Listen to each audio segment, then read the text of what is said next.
After NBA YoungBoy's concert in New Orleans, the streets went wild. Fans rushed the scene, shouting his name like a war chant. But the energy flipped fast when cops moved in and snatched him up. Reports started flying that he's now banned from performing anywhere in Louisiana. So what really went down that night? And what's next for one of hip-hop's most unpredictable stars? Let's dig in. The night New Orleans lost its mind. It's October 19th, 2025, and the Smoothie King Center is on another level. Lights flashing, energy electric, the crowd packed shoulder to shoulder. NBA YoungBoy finally steps back on Louisiana soil after 7 long years away, and the city's heartbeat jumps in sync with his first verse. Fans had been waiting like they were starving for this moment, and they got fed with pure fire. Green lights wash over the arena, the same color that's become his symbol for Never Broke Again. It's more than a slogan. It's his code. It means loyalty, struggle, and survival through all the noise. The bass shakes the floor, every word from his mouth bouncing back from thousands of voices. This ain't just a concert, this is a homecoming. A celebration of resilience for one of the most streamed, most talked about rappers breathing right now. But here's the twist. What looked like just another tour stop had a whole other story underneath. This New Orleans show was part of YoungBoy's massive MASS tour. That's Make America Slime.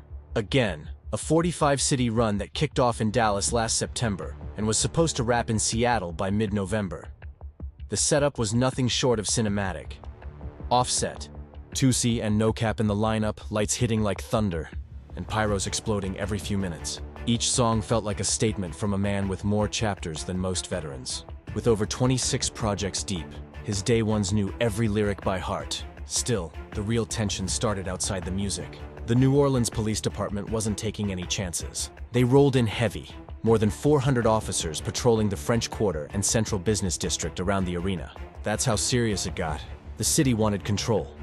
But when you mix energy like that with history and pride, you know something's about to spark. We talking full tactical setup, man. Riot units lining the blocks, surveillance drones hovering in the sky, and even armored trucks parked like they were expecting a full-on riot. The city looked ready for war. But why such a heavy presence? Simple. NBA YoungBoy's tour had already been a storm across the country. Fights, shutdowns, and surprise cancellations kept following him. And New Orleans wasn't trying to end up as the next city trending for the wrong reasons. The Smoothie King Center locked things down tight. No bag policy, no exceptions, no purses, no backpacks, no funny business. Just your ticket and your energy, that's it. NOPD Assistant Superintendent Hans Irvin even went public telling fans, "Leave the guns at home." He warned everybody not to stash heat in their whips either, because break-ins were already up that weekend. The message couldn't have been louder. No smoke, no excuses, no slip-ups. Inside though, man, the show was flawless. The crowd was locked in, the lights were snapping, and YoungBoy tore through his set with that same raw emotion and hunger that made him who he is. Every track carried weight. Stories of pain, loyalty, and that code of staying solid no matter what. It wasn't just music, it was therapy through speakers. With more than 15 billion YouTube views, fans knew every single lyric, word for word. The stage setup was insane. Dancers in combat gear, smoke rolling, and dramatic coffin-style entrances that hit like a movie scene. The atmosphere was electric, and by the time midnight hit, the place was still shaking from the bass. But here's where the story flipped. Around 1 to 2 a.m., early Monday, October 20th, YoungBoy's 26th birthday, the night turned unpredictable. Instead of heading home or laying low to celebrate, he wanted to feel the city again. He hit the streets of New Orleans, just walking, casual as ever, with a crew of 8. No real security, no armor, no caution. They moved near Canal and Bourbon, right where the French Quarter never sleeps. Flashing lights, tourists, street noise, and that classic New Orleans pulse in the air. It was the kind of move that made the city buzz instantly, the kind of risk only someone living fearless would even think to take. Now think about this for a second, bro. You got one of the most recognizable faces in hip-hop, fresh off a sold-out arena show, with thousands of fans spilling into the streets still buzzing from the energy. What do you think was gonna happen next? Cameras caught it all. YoungBoy, rocking a black jacket and shades, walking cool down Canal Street like the city was his runway. No entourage blocking him off, no security wall, just confidence and calm, soaking in the night air. At first it was light vibes, a few fans spotting him, running up for pictures, shouting love, telling him welcome home. You could hear the emotion in their voices. It felt genuine, raw, like people seeing a legend right in front of them. YoungBoy looked relaxed, smiling, keeping it humble, like he just wanted to enjoy his birthday in peace, surrounded by his city's heartbeat. But social media don't sleep. Within minutes, clips started hitting Instagram, Snapchat, TikTok, and boom, word spread like wildfire. That quiet stroll turned into a full-blown crowd surge. Hundreds of people started rushing toward Canal and Bourbon, phones out, trying to capture their moment. What began as a chill meet and greet turned into a moving wave of chaos. Fans were pushing forward, climbing barriers, trying to touch him, get a selfie, shout his name, anything to be part of that moment. The crowd got so thick you could barely move. Excitement turned dangerous fast. The kind of tension that can snap in seconds. That's when NOPD made their move. Officers who'd been stationed around the French Quarter for the show jumped into action instantly. Multiple clips, including Project Nola surveillance footage and dozens of fan videos, show what went down. Around 4 to 6 officers closing in on YoungBoy, grabbing him by the arms, torso, and shoulders, pulling him out from the crowd toward a nearby car. The crowd exploded, screaming his name, phones high in the air, yelling, "Free YB!" while cops tried to keep control. It looked wild, like something out of a movie. But here's the key. You can see in the footage, YoungBoy wasn't lashing out or getting violent. He looked more frustrated than anything, clearly not ready to bounce yet. It was like he didn't want the night to end that way.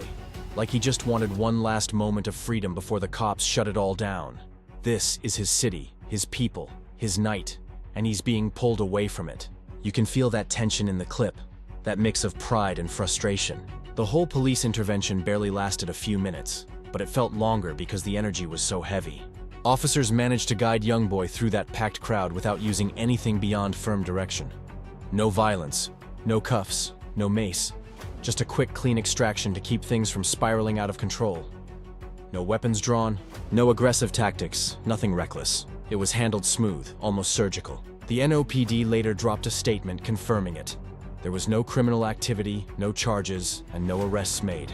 It was strictly about crowd control, protecting both YoungBoy and his fans from a moment that could have easily flipped into chaos. From the first rush of the crowd to his exit in that car, less than 10 minutes total. But those 10 minutes told a story that hit deep. It showed how real the bond between YoungBoy and his supporters truly is. That raw, unfiltered connection that goes beyond fame. This wasn't just an artist surrounded by fans. It was a homegrown hero being embraced by the same city that shaped him, and maybe even misunderstood him. And here's the wild part. The drama didn't stop the show. His second performance at the Smoothie King Center on October 20th went down as planned. Packed again, same energy, same tight security. The NOPD stayed heavy across downtown and the French Quarter, determined to keep the peace while the fans poured in once more. YoungBoy's late-night walk wasn't about showing off. It was a reminder of where he came from. Baton Rouge and New Orleans molded his sound, his pain, and his mentality. Walking those streets was like reconnecting with the roots that made him who he is today. The clips from that night are powerful. You see fans draped in green fits, chanting "Never Broke Again," turning Bourbon Street into a celebration zone. The air felt alive with loyalty and respect. But while the city kept things under control this time, the story doesn't end there. Because that wild night in New Orleans was just another chapter in what's becoming known as one of the most chaotic, unpredictable tours in hip-hop, full of canceled shows, heated run-ins, and non-stop controversy. Let's keep it a buck. This mass tour is turning into a storm every city can feel. The MASS Tour, Make America Slime Again, marks NBA YoungBoy's first true arena takeover, a 45-city nationwide run produced by Live Nation in collaboration with his Never Broke Again label. We're talking full-scale domination here. Massive venues, sold-out crowds coast to coast, and ticket prices that range from $50 in the rafters to over $500 for that exclusive VIP flex. This is the moment that proves just how strong YoungBoy's pull really is. The tour's been printing millions in revenue, proving his commercial reach is untouchable right now. But beneath the packed arenas and glowing numbers lies a darker thread. A string of security scares, violent clashes, and cancellations that made every stop feel like a coin toss. This wasn't just a tour, it was chaos in motion, and it started right out the gate. From the opening night in Dallas on September 1st, the energy was already off the charts, setting a wild tone that would follow city to city. Then came Los Angeles, September 10th, Crypto.com Arena. The moment things really snapped. During his performance of Lonely Child, a fight broke out in the stands and exploded like a domino effect. Fan-shot videos from that 20,000-seat arena captured pure madness, shoving, Fists flying, people falling over rows of seats, security sprinting in from every angle to contain it. The scuffle spread across multiple sections before security finally shut it down. The show paused for a few minutes, tension thick in the air, but YoungBoy kept it moving once calm returned. No arrests, no serious injuries reported, but it was the first red flag, the warning that this tour was running on raw emotion and volatility. The fans weren't just hyped, they were too invested, too explosive, and things didn't calm down. By September 21st at T-Mobile Center in Kansas City, the chaos leveled up. A shocking confrontation broke out between a young fan and an elderly arena worker. A moment so wild it left even diehards speechless. The footage spread fast, sparking outrage and conversations about security, safety, and just how far fans were willing to go for YoungBoy. That Kansas City incident marked a turning point. The point where everyone realized this wasn't just another tour. It was turning into a phenomenon of energy, emotion, and risk colliding under arena lights.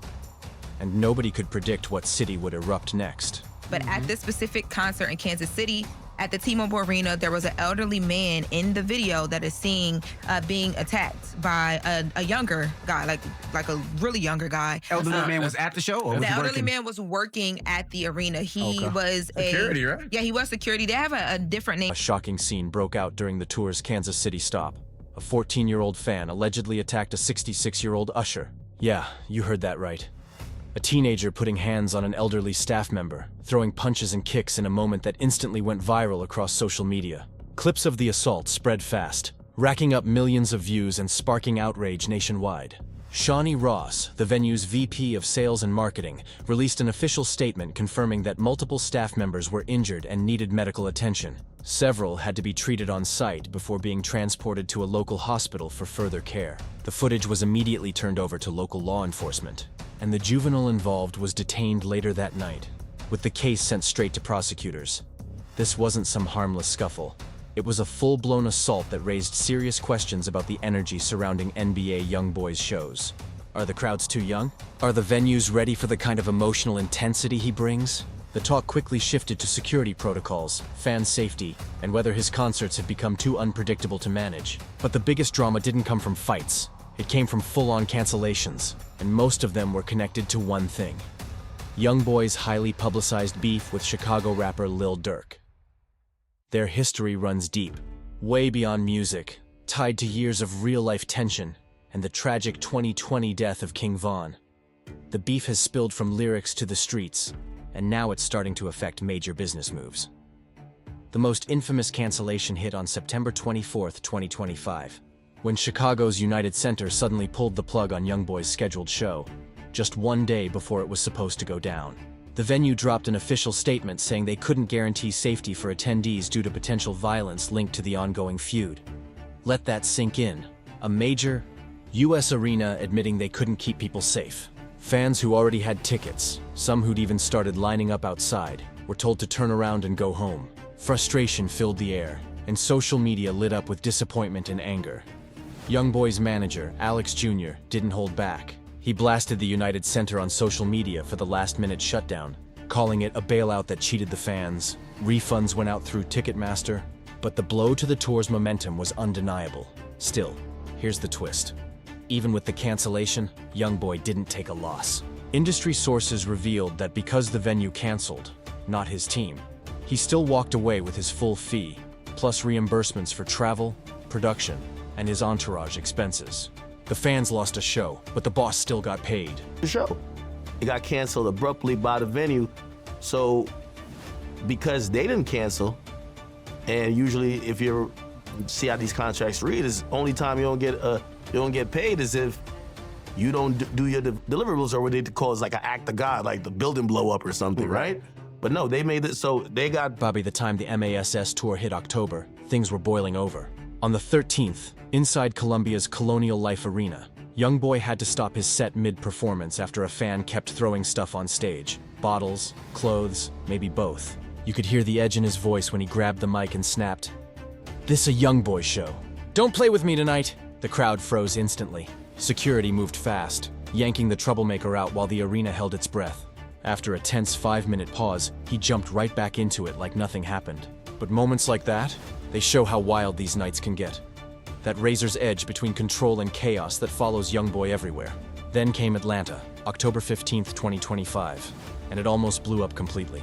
At State Farm Arena, drama broke loose at the VIP entrance between YoungBoy's crew, police, and even guest streamer Aiden Ross, who was supposed to pull up that night. The argument got heated quick, voices raised, bodies crowding, and tension thick enough to cut with a knife. Police reportedly blocked entry for a few minutes while things cooled down, but fans outside were already panicking, thinking the show might get canceled on the spot. After a long standoff, cooler heads finally prevailed. The show went on, but that moment left a mark. The energy backstage was tight, like everyone was one wrong word away from another explosion. And sure enough, just 2 days later, October 17th, the fallout hit hard. The rescheduled Atlanta date got fully canceled, with officials citing unresolved safety concerns. It was another L for the tour's rhythm, and another reminder that no city was immune to the storm surrounding it. But that's just the surface. Across the entire run, smaller scuffles have broken out like clockwork. Brawls mid-performance, pit sections turning into boxing rings, and security getting swarmed by fans charging closer to the stage. Viral clips show crowds flooding stairwells, jumping barriers, even snatching empty seats just to get within a few feet of YoungBoy. At some venues, the sheer number of fans moving at once overpowered guards completely. You see people dragging chairs, rearranging rows, making their own VIP spots like it's a DIY concert. It's wild, unpredictable, and raw, the kind of energy that can't be rehearsed. And all this is happening under the constant shadow of the Lil Durk rivalry. Every city, every performance carries that silent tension. Fans chanting, sides taking shape, and everyone knowing that one wrong move could flip a concert into chaos. Newark, New Jersey felt it firsthand, and that's where the next wave of drama was just starting to hit. Fans who dared to show love for Lil Durk at YoungBoy's shows learned quick.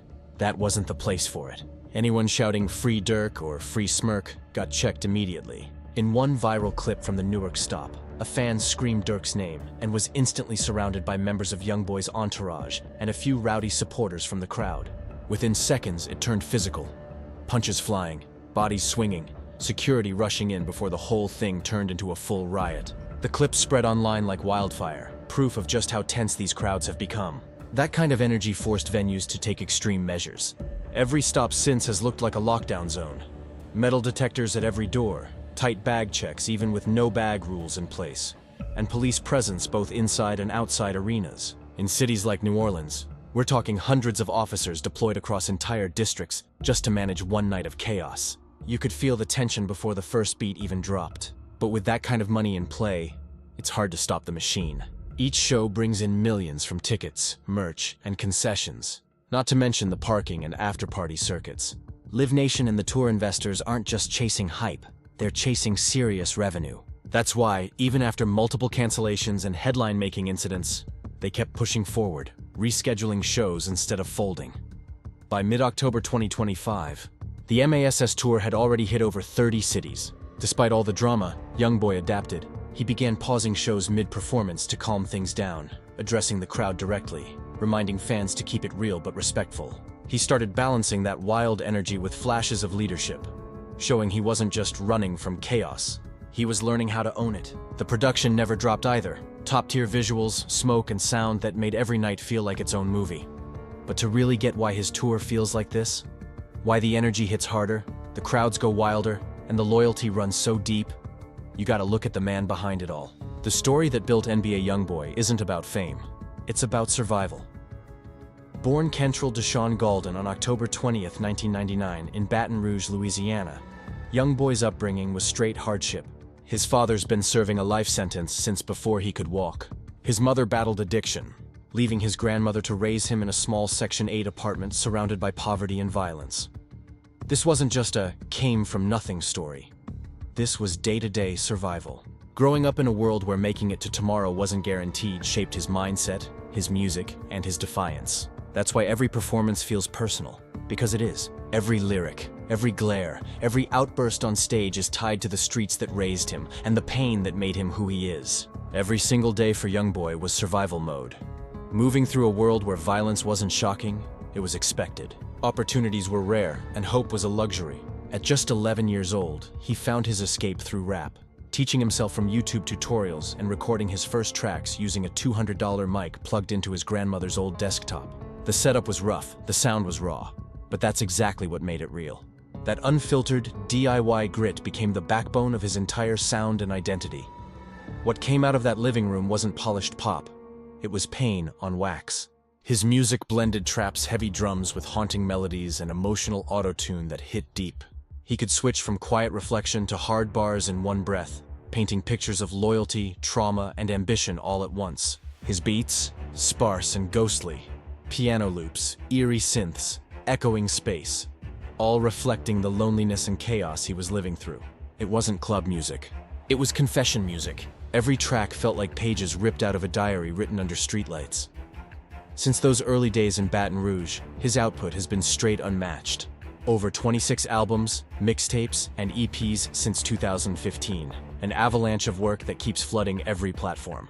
We're talking 20 billion plus Spotify streams, over 15 billion YouTube views, and a channel sitting on 10 million subscribers, making him the most watched rapper on the platform, period. But it's not just the numbers. It's the grind behind them. Even while on house arrest, even when facing federal charges, he kept creating. Over 100 songs dropped while confined inside his Utah mansion under strict supervision. That's discipline. That's obsession. And the reason fans connect so deeply is because his lyrics hit that rare middle ground. The dual life of the streets. He shows the hunger, the power, the grind, but he also shows the cost, the paranoia, the loss, the mental toll that success and survival demand.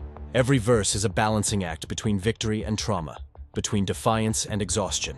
That's the paradox that built NBA YoungBoy's empire. Unfiltered pain turned into art that millions can feel. He spits about stolen whips, loaded poles, and chasing millions. Verses built on triumph and tragedy all at once. Over victory-laced beats, he paints vivid scenes of going from the block to the top, from watching his mama cry to handing her the keys to her new home. These ain't empty flex bars, they're survival stories. Blueprints written for kids who see the same struggle and dream of flipping it into something better. The Never Broke Again slogan isn't just a label, it's a lifestyle. It's a declaration of war against poverty, failure, and the system that tries to box you in. It stands for resilience, grit, and staying 10 toes down no matter how many times life tries to knock you off balance. That's what makes YoungBoy's brand so powerful. It's not just merch, it's identity. Pull up to one of his shows, and you'll see it instantly. Waves of green everywhere. Fans dressed head to toe in slime colors, oversized hoodies, painted sneakers, and glowing accessories. The arenas don't just sound like YoungBoy's world. They look like it. It's a living movement. Thousands of people embodying one mindset. Stay loyal, stay solid, stay unbroken. His followers, often calling themselves YBNs, short for Young Brothers Nation, are mostly teenagers and young adults from urban communities who see their own reflection in his lyrics. His stories of betrayal, ambition, and emotional pain hit deep because they're real. They feel what he's saying because they've lived what he's saying. When YoungBoy hits the stage, it's not a concert.